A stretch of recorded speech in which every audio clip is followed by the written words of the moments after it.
For so long now, we have built as an industry a web of interconnected technologies and dependencies.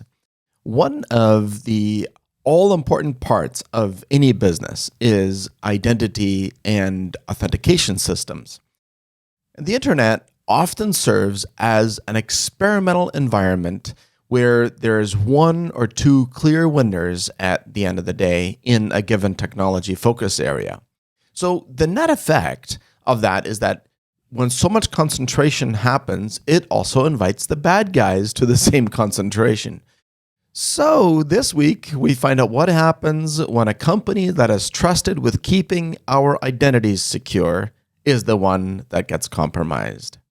And the worst part of it is that it took their client, Beyond Trust, a BOMGAR, which is a tool that we standardize on here at Nerds On Site, as our system. Now, we have not been compromised. We're glad to be confident of that, but the fact that it took them to notify Okta is of concern.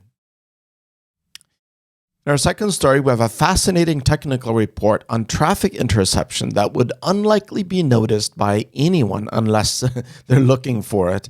And so this will likely serve as a playbook for red and blue teams alike for years to come.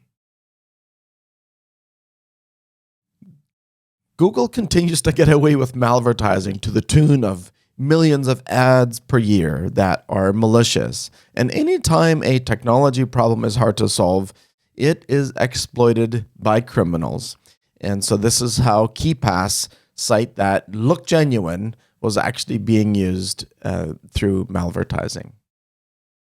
And there's an unknown threat actor that's exploiting the vulnerability to create administrative accounts on Cisco iOS devices.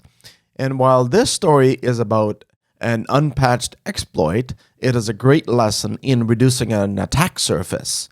Think of public services as doors. Why would anyone have a door that should never be used by the public even be visible? And for the sysadmins, for every other network that we administer, this is a good reminder. Don't show doors that aren't needed.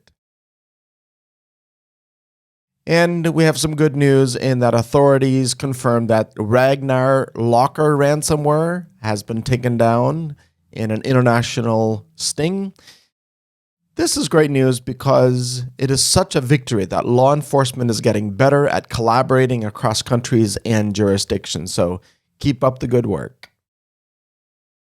And did you know, I love it when tech meets practicality. And Reality Composer is an Apple-designed app that really does bring augmented reality to the masses for practical purposes. So scanning a 3D object into a digital representation is now as easy as using an app and a modern iPhone.